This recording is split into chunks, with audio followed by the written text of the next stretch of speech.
और मेरे शिक्षकगण को सबको मेरा प्रणाम। जी, इस आज़ादी में पुरुषों ने ही नहीं बल्कि महिला ने भी अपनी जान की बाजी लगा ली और उनका नाम गुम रह गया। लेकिन उसमें से एक महिला जो है तारा रानी श्रीवास्तव, बहुत ही कम लोग जानते हैं क्योंकि वो उनका नाम गुम रह गया। तो इनके बारे में हम जानने का प्रयास करेंगे और मैं इसके बारे में आपको कहानी सुनाती हूँ। तारा रानी श्रीवास्तव, तारा रानी श्रीवास्तव बिहार के पटना के गांव के सारण जिले की हैं। उनकी विवाह बहुत ही कम उम्र में हो गया और उनका विवाह पेरेंदु बाबू से हो गया। पेरेंदु बाबू जो है एक स्वतंत्रता सेनानी और उनके पति के साथ साथ उनमें भी ये भावना, देश प्रेम के लिए अपार भावना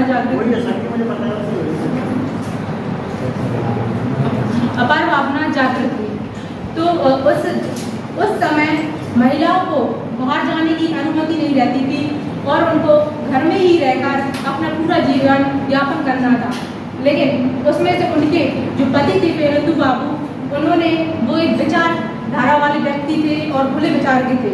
उन्होंने तारा रानी श्रीवास्तव को कोई रोक टोक नहीं लगाई, बल्कि उन्होंने जब वह गांव में जाने लगी और महिला को लड़ाई में हिस्सा लेने के लिए प्रेरित करने लगी, तो उसमें तब 8 अगस्त 1942 में जब महात्मा गांधी ने भारत छोड़ो आंदोलन शुरुआत की थी, तब महिलाओं ने भी बढ़ चढ़कर हिस्सा लिया।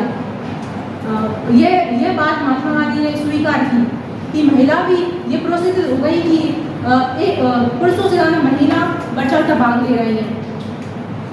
तब जब वो अपनी एक फौज को लेकर, अपनी जनसेना को लेकर और वो आगे बढ़ती गई, तब जब अंग्रेजों ने उन्हें देखा, अंग्रेजों पुलिसों ने उन्हें देखा कि ये एक प्रदर्शन कर रही हैं, तो वो उसे रोकने के लिए धमकियाँ दी, लाठीचार्ज किया और उनको गोलियां मारी।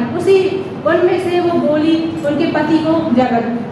उनके पति वहीं घायल हो गए, बह गई, अपने साड़ी के पल्लू को फाड़ा और उनको पट्टी कर दी। तब वह ये विचार करने लगी कि आज अगर मैं पीछे हट गई तो मेरी जो महिला है, जिनको मैंने आगे बढ़ाया, उनको मनोबल बढ़ाया है, उनका मनोबल न गिर जाए और वह डर न जाए। तो वो ये विचार करके, ये सोच के वो अपनी मंजिल की ओर चली, वापस लौट गई।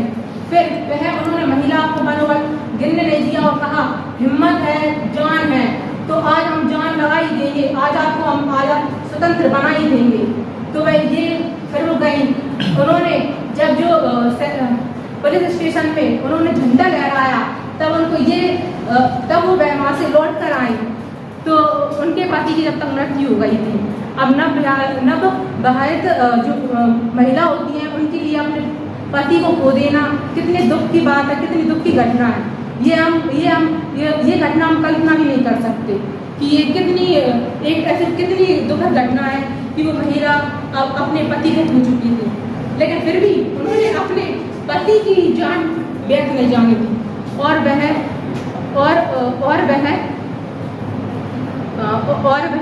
अपने पति की जब प्रार्थना सभा हुई थी, उनका अंतिम संस्कार किया था, तब उनकी प्रार्थना सभा हुई थी, तो उन्होंने कहा था, मेरा पति गए नहीं, वो बल्कि कुर्बान हुए हैं, बल्कि शहीद हुए हैं, वो भी स्वतंत्र के लिए।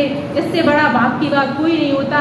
मैं भले विधवा हूँ, लेकिन फिर भी मैं अपने पति को और अपने सेनानियों को मैं ये जरूर कहूँगी कि कभी भी ये मत सोचना कि महिला क्या नहीं कर सकती। महिला सब कुछ कर सकती है, चाहे वह पति का सहयोग हो या ना हो। महिला को चुनने के लिए किसी की भी जरूरत नहीं है। वह अपना काम अपनी हिम्मत से सबसे लड़ सकती है, स्वतंत्र भी कर सकती है। तो ये विचार उनके लिए था। और फिर उन्होंने जब महात्मा गांधी ने 15 अगस्त 1947 में जब महात्मा गांधी का आंदोलन चले, तो उन्होंने सबसे अहम भूमिका निभाई। ऐसी वीरांगना को मेरा सत नमन करती हूँ। जय हिंद, जय भारत।